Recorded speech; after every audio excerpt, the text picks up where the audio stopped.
Mapagpalang araw po na Sabado. Dito po muli tayo sa tahanan ni Sister Cyril sa Barangay 96, Sonit, District 1, Tondo, Manila upang magbasa po ng Biblia. Ano po? Kailangan po talaga yung pagbabasa ng Biblia. Pero bago tayo papalahot, iingi tayo ng tulong sa Diyos sa pamamagitan ng panalangin. Panginoon Diyos, aming Ama, minsan pa samahan mo po kami sa pagkakataon na ito, buksan ang puso at isip ng mga tao upang pakinabangan namin ang iyong salita. Salamat po sa ngalan ni Jesus. Amen. Tignan po natin itong pangyayari sa anghel ng Panginoon at saka kay Santa Maria. Nasa libro ng Lucas po yun. Sa Lucas chapter 1, ang sabi po ni Santa Maria ay ito.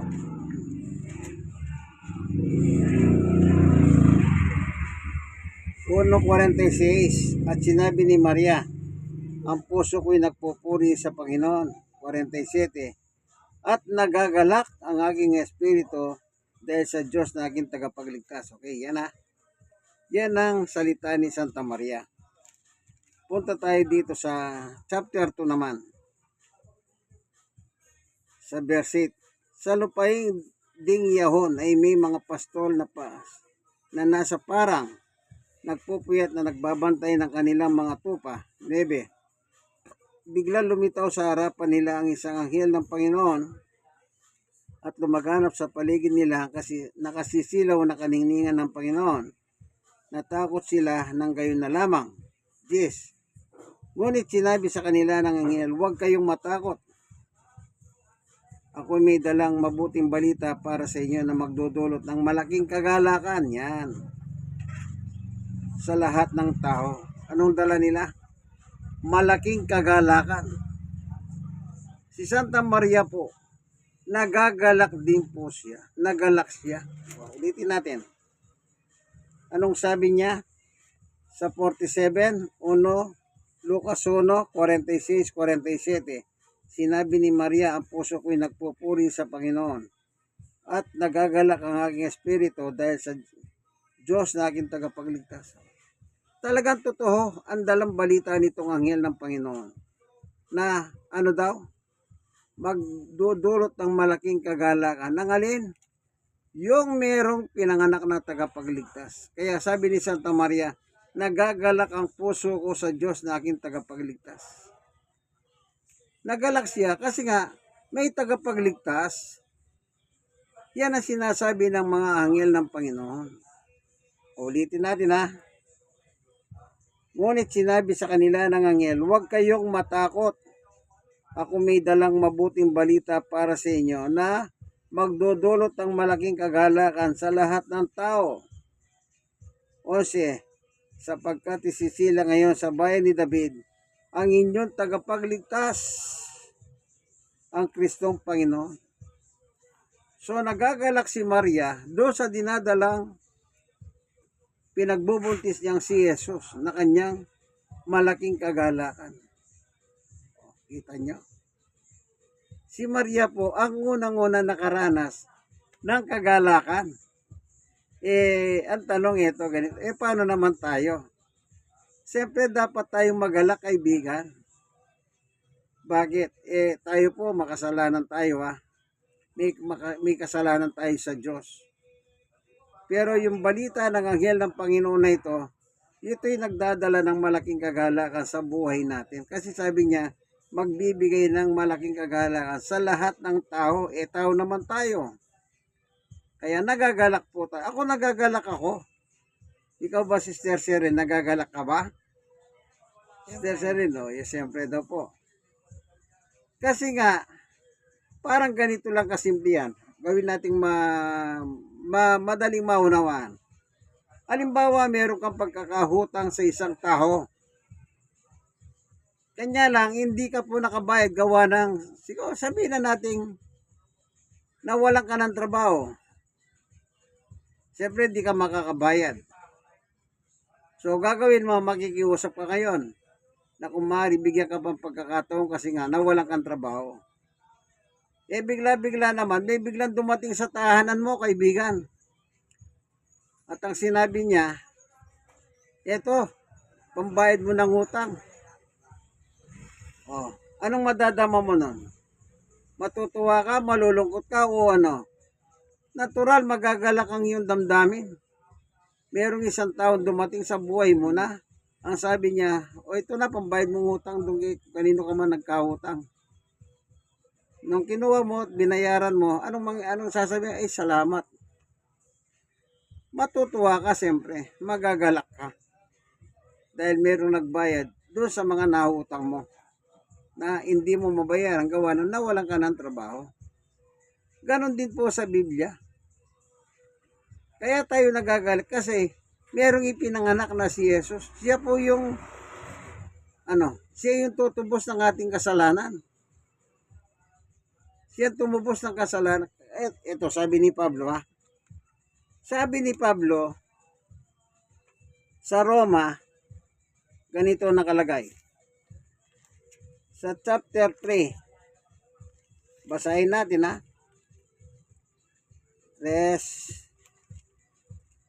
Ganito. Sapagkat ang lahat ay nagkasala, yung lahat-lahat ng tao. Sapagkat ang lahat ng tao ay nagkasala at walang anumang karapat-dapat sa paningin ng Diyos. So, nagkasala tayo. Ngayon, pwede ba natin bayaran ang utang natin sa Diyos? Hindi. Pwede ba tayong, halimbawa, pera? Hindi. Dito sa lupa, halimbawa, nagkahutang ka, dinala sa korte. Wala, mali. 178. Mamaya na kuya, may kausap ko siya kuya nito. Oh. May kausap ako dito. Wala kasi si Joy. Mamaya konti mga tanghali kuya. Paano mababayaran ang utang mo sa Diyos? Pwede bang pera? Hindi rin po. Kung dito yung nga sabi ko, dinimanda ka ng isang tao, ay babayad mo rin pera din. Sa hukuman dito. Pero sa Diyos, hindi mo pwede sabihin, ay ako yung pinakamayaman. Lalagyan ko na lang ang Diyos. Hindi nga saan mo lalagyan ng Diyos? Ang Diyos nasa langit, ikaw nasa lupa. So, ang ginawa ng Diyos, pinadala si Jesus, si pinanganak naman ni Maria sa laman. Ang Jesus na ito ngayon ang tutubos ng kasalanan ng tao. O tingnan ninyo, basahin natin ano. Kaya tayo nagagalak. Yun ang kagalakan natin. Hindi tayo nagagalak dahil kung sa ano pa man sa material na bagay. Hindi. Nagagalak tayo. Meron tagapagligtas. Ito. Sa Mateo 1:18. Ganito nakalagay. Ganito pagkapanganak kay Yesu Kristo. Si Maria na kanyang ina at Jose nakatakda ng pakasal. Ngunit bago sila nakasal, si Maria natagpuan nagdadalang tao. Ito'y sa pamamagitan ng Espiritu Santo. Sinebe isang matwid itong si Jose na kanyang magiging asawa, ngunit ayaw niya mapaya si Maria, kaya pinasyan niyang iwalayan ito ng lihim. Samantalang iniisip ni Jose ito, napakita sa kanya sa panaginip ang isang anghel ng Panginoon at sabi nito sa kanya, Jose anak ni David, huwag kang matakot na tuluyang pakasalan si Maria sapagkat siya maglilihi sa pamagitan ng Espiritu Santo. 21, manganganak siya ng isang lalaki at ito pangangalanan mo siyang Yesus sapagkat siya magliligtas. Ayan. Magliligtas. Sa kanyang bayan ng kanilang mga kasalanan. So, yung kasalanan natin sa Diyos, hindi natin kayang bayaran. So, si Jesus na kayo na tumubos ng kasalanan natin. Doon tayo natutuwa. Hindi tayo natutuwa dahil Pasko, maraming bago, masarap na pagkain, o ano man nagpapasiya sa ating paningin sa mata. Hindi yon ang diwa ng Pasko. Ang diwa ng Pasko, kaya tayo masaya, merong ipinanganak na si Jesus na siya magliligtas sa atin, sa ating mga kasalanan. Okay, ito pa, sabi naman ni Juan, sa chapter 1, ganito naman ang sabi niya, patungkol kay Jesus. 1:1-29, kinabukasan nakita ni Juan si Jesus na lumalapit sa kanya. Sinabi niya, narito ang kordero ng Diyos na nag-aalis ng kasalanan ng sanlibutan. O anong si Jesus ang tinutukoy niya? Narito ang kordero si Jesus na mag-aalis ng kasalanan natin. Sanlibutan, tayo po yun. So siya mag-aalis ng ating kasalanan. O, di ba? Kaya tayo nagagalak sa ganung bagay. Eh yung iba naman, ibang kanilang kagalakan. May bago silang mga pananamit. O, mga bagong cellphone, may mga kwintas o mga pulseras na ginto. O nireguluhan sila ng magagandang material na bagay. Doon sila nagagalak, natutuwa. Pero kung talagang totoo kang mananampalataya kay Kristo, natutuwa ka dahil meron tumubos ng iyong kasalanan, kaibigan, sa Diyos. Sino tumubos? Si Jesus. Kung walang Jesus, walang tagapagligtas. At kung walang Jesus, wala tayo. Kaya may Jesus kasi may kasalanan tayo. Kaya may Jesus dahil may Pasko. Yung diwa ng Pasko, si Jesus po yun. Yun ang kasalanan natin. Tingnan natin ano. Sabi ni San Pedro, tingnan nyo babasahin natin. Unang Pedro 2:24. Anong sabi ni Pedro? Sa kanyang pagkamatay sa krus. Sino namatay sa krus? Hindi ba po si Jesus? Siya si Jesus. Sa kanyang pagkamatay sa krus, dinala niya ang bigat ng ating mga kasalanan. Oh. Yung kasalanan natin, kinuha niya. Kinuha niya. Siya yung walang kasalanan. Siya yung inaring may sala. Ano po? Siya yung inaring may sala. Kinuha yung kasalanan natin. Dinala niya sa ibabaw ng krus. Kaya tayo nagagalak kasi yung kasalanan natin na hindi natin kayang bayaran, siyang umako, siyang kumuha. Di ba napakaganda yan, kaibigan? Kinuha niya yung ating mga kasalanan. Tingnan nga natin ano. Dito sa kasulatan. Ang sabi ron ay siya'y inaring may sala na walang kasalanan. Tingnan natin ano. Ganon yung nakalagay. Siya na inaring may kasalanan na walang kasalanan. Si Jesus po yun. Inaring may sala. Ito.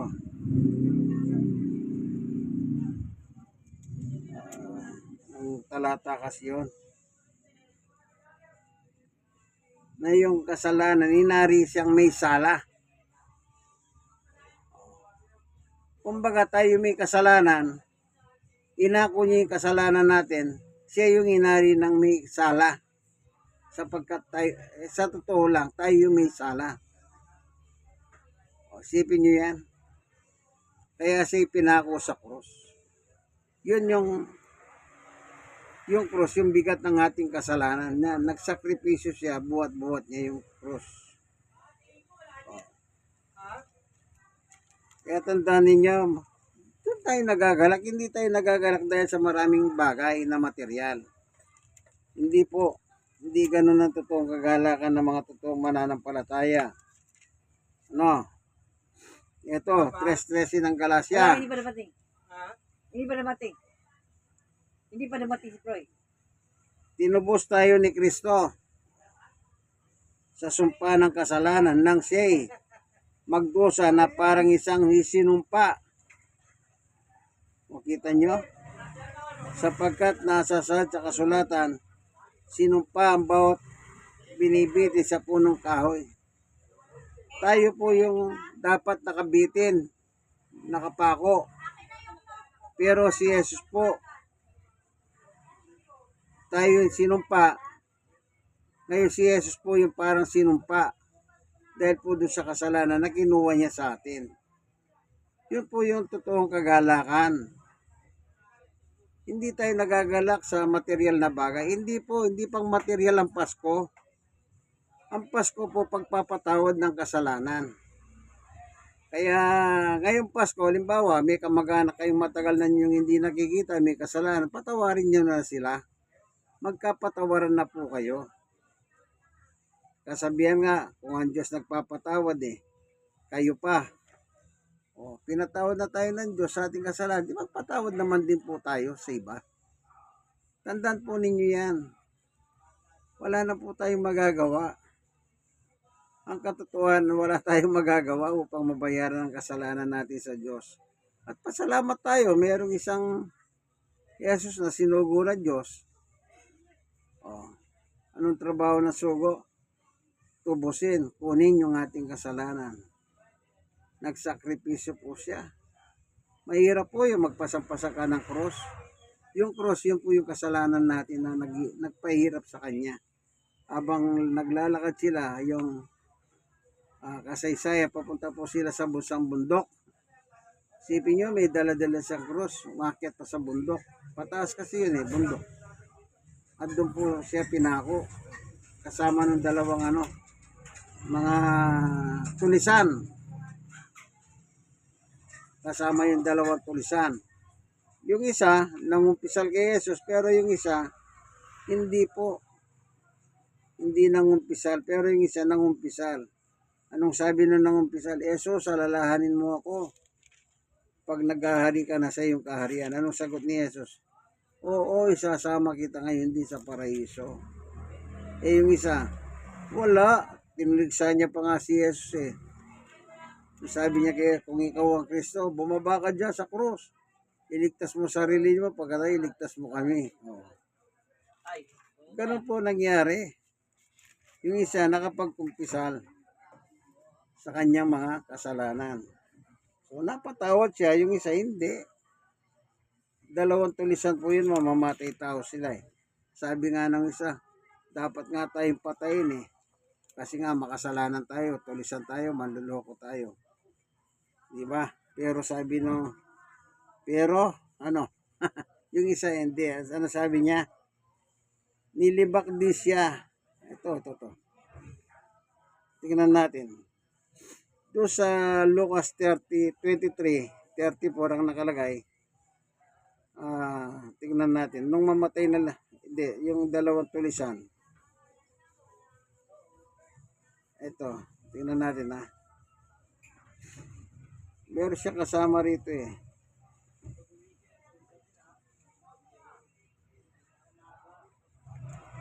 Ito sabi ng nagsisi sa 41, Lucas 23:41, matuwid lamang na tayo parusahan ng ganito kamatayan dahil sa ating mga ginawa. Ngunit ang taong ito, tinutukoy niya si Jesus, walang ginawang masama. Wala po kasalanan si Jesus, pero siya po ang inaring may sala. Kasi nga, dinala po yung bigat ng ating kasalanan. Sa kanya, kinarga ng Diyos. Kaya parang inari siyang may sala na walang kasalanan. Kita niyo po, anong sabi nung isa nag-confess? Dapat lang patayin tayong ganito. Yung pagkapako sa cross. Bakit?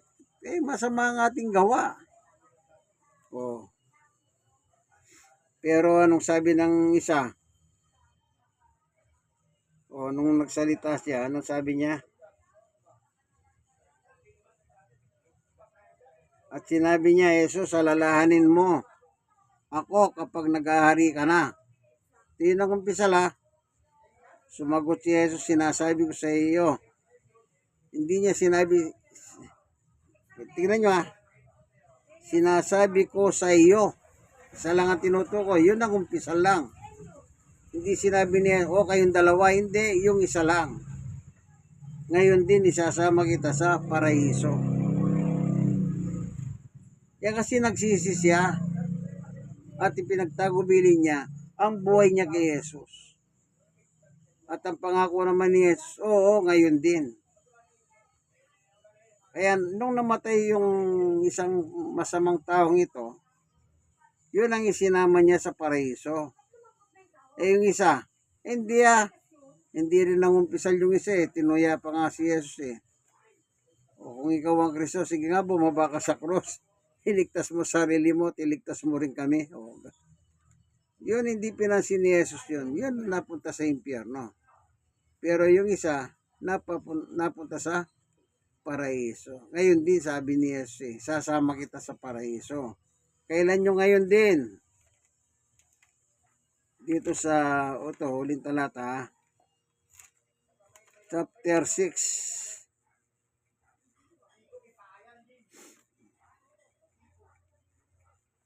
Ito, sa 2 Korinto 6:1-2. Yaman kami makatulong sa gawain ng Diyos, sabi ni Pablo. Pinapamanhik namin sa inyo na huwag ninyong sayangin ang pagkakataong ibinibigay ng Diyos. 2, sapagkat sinasabi niya sa kaukulang panahon ay pinakinggan kita sa araw ng pagliligtas, sinakluluhan kita. Tignan ninyo, ngayon na panahon nararapat, ngayon na ang araw ng pagliligtas. Yung araw na yon, nung nag-umpisa yung pisang pusakan, anong pangako ni Jesus? Oo, ngayon din isasama kita sa paraiso. Yun ang naligtas. Kahit nakapako sa krus, kamayat pa. Pero nakapag-repent pa siya, kaibigan. Yung isa, wala naman. Kaya napunta sa impyerno yung isa, at yung nangumpisa, napunta sa paraiso. Kailan nangyari? Nung mapakinggan niya ni Jesus yung kanyang confess ng kanyang kasalanan. Salamat po, Panginoon Diyos, sa patutuo mo sa amin ayon sa Biblia. Nawabuksan ng puso't isip ng mga tao upang sila po ay makaunawa ng iyong salita. Salamat po sa ngalan ni Jesus. Amen. Kayong mga nanonood ng video ito, sana meron po kayo natutunan. Wala po tayong dito, nagbabasa lang po tayo ng Biblia. New Testament po binabasa ko, kaya manipis lang po. God bless us all po. Bye.